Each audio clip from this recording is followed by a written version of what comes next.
Hello everyone, this is Kali Linux 2022, which you can identify by its version. And to update it, open terminal, then write sudo apt-get update. After that, write your Kali Linux password. This command will download the updated list of packages that are available to install. After that, type sudo apt-get upgrade, then type yes and enter. This command will update non-system packages to their latest stable version. This process will take a lot of time.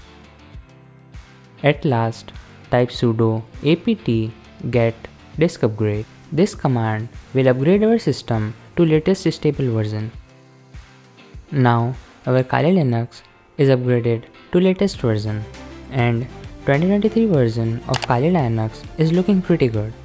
See you in the next one.